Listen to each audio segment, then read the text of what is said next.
পঞ্চম শ্রেণী বিজ্ঞান। তো দেখো আজকে আমরা সমাধান করব। এটা হচ্ছে পৃষ্ঠা নাম্বার 21, ঠিক আছে? তো এটা হচ্ছে দ্বিতীয় অধ্যায়। তো দ্বিতীয় অধ্যায় 21 পৃষ্ঠা সমাধান করব। আর পরবর্তীতে এই তৃতীয় অধ্যায়ের ভিডিও দেখার জন্য অবশ্যই সাবস্ক্রাইব মাই চ্যানেল। তো দেখো আমাদের দ্বিতীয় অধ্যায়ে 21 পৃষ্ঠায় এখানে কি লেখা আছে, টিক চিহ্ন। তো আমি বলে দিই চ্যানেলটি সাবস্ক্রাইব করে দিও, কারণ চ্যানেল সাবস্ক্রাইব করলে আমি ভিডিও আপলোড করার সাথে সাথে অটোমেটিক তোমাদের ইউটিউবে ভিডিওটা কিন্তু চলে যাবে। তো দেখো এখানে আছে সঠিক উত্তরে টিক চিহ্ন দাও। তো ক নাম্বারে আছে জীব জগতে সকল শক্তির উৎস কি? তো সঠিক উত্তর হবে কিন্তু সূর্য। খ নাম্বারে আছে নিচে কোন উপাদানের জন্য উদ্ভিদ প্রাণীর উপর নির্ভরশীল? তাহলে উদ্ভিদ কিসের উপর নির্ভরশীল? এই যে কার্বন ডাই অক্সাইড। তারপরে দেখো আমাদের গ নাম্বারে আছে খাদ্য শৃঙ্খলে উৎপাদক কোনটি? তাহলে সঠিক উত্তর কি হবে? সবুজ উদ্ভিদ। তো এই ছিল কিন্তু আমাদের সমাধান। তারপরে দেখো এখানে আছে শূন্য স্থান। তো দেখো শূন্য স্থানে আমাদের এখানে কি লেখা আছে, নিচের শব্দগুলো থেকে সঠিক শব্দ নিয়ে শূন্য স্থান পূরণ করি। তো এখানে আছে দেখো পাখি, উৎপাদক, তৃণভোজী, মাছ, মৌমাছি। তো এগুলো কি এখানে কিন্তু আমাদের উত্তর দেওয়া আছে। তো এর মধ্যে থেকে খুঁজে খুঁজে আমরা দেখবো কোনটার সাথে আমাদের কোনটা মিলে বসে কোন ঘরে, ঠিক আছে? তো চলো ক খ গ তিনটা প্রশ্ন আছে, আমরা উত্তরটি দেখে নিই। এই যে দেখো আমাদের শূন্যস্থান, খাদ্য শৃঙ্খলে সবুজ উদ্ভিদ কাকে বলা হয়? উৎপাদক। তারপর দেখো খতে আছে তৃণভোজী, এটা উত্তর। তৃণভোজী প্রাণী হলো প্রথম শ্রেণীর খাদক। গ নাম্বার উদ্ভিদের বীজের বিস্তরে সাহায্য করে পাখি বা মৌমাছি, যে কোনো একটা দিবা, ঠিক আছে? তারপর পরাগায়নে এবং পাখি বিস্তারে সরাসরি বেশি ভূমিকা রাখে, ঠিক আছে? তো এই ছিল কিন্তু আমাদের সমাধান ঠিক শূন্যস্থানের। তো তোমরা কিন্তু এটা উত্তর দিও, এই যে ভূমিকা রাখে, ঠিক আছে? এটা কিন্তু আমাদের উত্তর। তো দেখো আমাদের কিন্তু শূন্যস্থান কমপ্লিট। তো শূন্যস্থানের পরে আমরা দেখবো সংক্ষিপ্ত প্রশ্ন। আমাদের দেখো কি কি আছে। 1 নম্বরে মানে কতে আছে উদ্ভিদ কিভাবে জড়বস্তুর উপর নির্ভরশীল?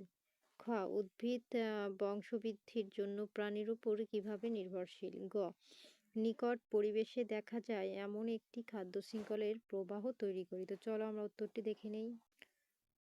এই যে দেখো আমাদের সংক্ষিপ্ত প্রশ্ন, উদ্ভিদ কিভাবে জড়বস্তুর উপর নির্ভরশীল? উত্তর উদ্ভিদ বেঁচে থাকার জন্য জড়বস্তু যেমন মাটি, পানি, বায়ু এবং সূর্যের আলোর উপর নির্ভরশীল। তোমরা চাইলে যে এই পর্যন্ত উত্তর দিতে পারো। আর যারা একটু বড় করে লিখতে চাও তারা এখান থেকেও লিখো যে মাটি থেকে পানি ও পুষ্টি উপাদান পায় এবং বায়ু থেকে কার্বন ডাই অক্সাইড নিয়ে খাদ্য তৈরি করে। তো বড় করে লিখতে চাইলে এখান থেকে লিখো, আর যদি কেউ ছোট করে লিখতে চাও এতটুকু দিলে এনাফ। এই নির্ভরশীল পর্যন্ত দিলে কিন্তু এনাফ। তো এখন আমরা খ নাম্বার দেখবো। এই যে দেখো আমাদের খ নাম্বার প্রশ্ন, উদ্ভিদ বংশবৃদ্ধির জন্য প্রাণীর উপর কিভাবে নির্ভরশীল? উত্তর উদ্ভিদ পরাগায়ন এবং বীজের বিস্তরণের জন্য প্রাণীর উপর নির্ভর করে। বিভিন্ন পাখি ও পতঙ্গ ফুলে ফুলে ঘুরে পরাগায়ন ঘটায়, যার ফলে ফল ও বীজ উৎপন্ন হয়। আবার প্রাণীরও ফল খেয়ে বীজ দূরে ছড়িয়ে দেয়। এখন দেখো আমাদের গ নাম্বারে কি বলেছে। এই যে দেখো আমাদের গ নাম্বারে নিকট পরিবেশে দেখা যায় এমন একটি খাদ্য শৃঙ্খল প্রবাহ চিত্র। এই যে ঘাস ফড়িং, ব্যাং, সাপ। তো এই ছিল আমাদের সংক্ষিপ্ত প্রশ্নের উত্তর। তো দেখো প্রিয় শিক্ষার্থীরা, আমাদের কিন্তু 3 নম্বরে সংক্ষিপ্ত প্রশ্ন কমপ্লিট। তো কমপ্লিটের পরে এখন আমরা কি করব, এখন আমরা চলে যাব এই যে 4 নম্বরে বর্ণনামূলক প্রশ্ন। দেখো আমাদের বর্ণনামূলক প্রশ্নে কি লেখা আছে। কতে আছে উদ্ভিদের উপর মানুষ ও অন্যান্য প্রাণী কিভাবে নির্ভরশীল? খ পরিবেশের উপাদানগুলোর ভারসাম্য রক্ষা করা প্রয়োজন কেন? গ প্রাণী ও উদ্ভিদের পারস্পরিক নির্ভরতা আলোকে জীবগতিতে শক্তির প্রবাহ বর্ণনা করি। তো চলো আমরা উত্তরটি দেখে নেই। এই যে দেখো আমাদের ক নম্বর প্রশ্ন, উদ্ভিদের উপর মানুষ ও অন্যান্য প্রাণী কিভাবে নির্ভরশীল? উত্তর ছোট আছে দেখো বর্ণনামূলকের, মানুষ ও অন্যান্য প্রাণী বেঁচে থাকার জন্য প্রয়োজনীয় খাদ্যের জন্য সরাসরি উদ্ভিদের উপর নির্ভর করে। এছাড়া প্রাণী শ্বাস নেওয়ার জন্য প্রয়োজনীয় অক্সিজেন উদ্ভিদ থেকে পায়। অনেক প্রাণী আবার উদ্ভিদের বিভিন্ন অংশকে বাসস্থান হিসেবে ব্যবহার করে। এখন আমরা খ নাম্বার দেখব। এই যে দেখো আমাদের খ নাম্বার প্রশ্ন।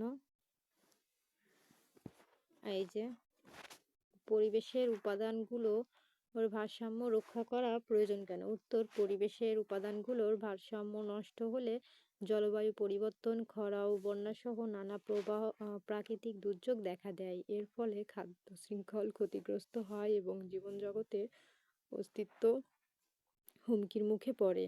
তাই সুন্দরভাবে বেঁচে থাকার জন্য ভারসাম্য রক্ষা করা জরুরি। এখন আমরা গ নাম্বার দেখব। উম, এই যে দেখো আমাদের গ নাম্বার প্রশ্ন, প্রাণী ও উদ্ভিদের পারস্পরিক নির্ভরশীলতার আলোকে জীবজগতের শক্তির প্রবাহ বর্ণনা করো। উত্তর, সূর্য সকল শক্তির উৎস। সবুজ শক্তি সূর্যের আলোকে ব্যবহার করে সালোক শোষণ প্রক্রিয়ায় খাদ্য তৈরি করে। এই খাদ্য উদ্ভিদের শরীরে শক্তি হিসেবে জমা থাকে।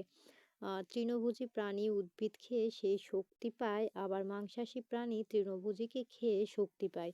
এভাবে শক্তি উদ্ভিদ থেকে প্রাণীতে প্রভাবিত হয়। এই ছিল কিন্তু আমাদের সমাধান। তো দেখো প্রিয় শিক্ষার্থীরা, আমাদের কিন্তু বর্ণনামূলকের প্রশ্ন 3টাও কমপ্লিট। তো আজকের মতন এই পর্যন্তই। পরবর্তীতে এই অধ্যায় 3-এর ভিডিও দেখার জন্য অবশ্যই সাবস্ক্রাইব মাই চ্যানেল।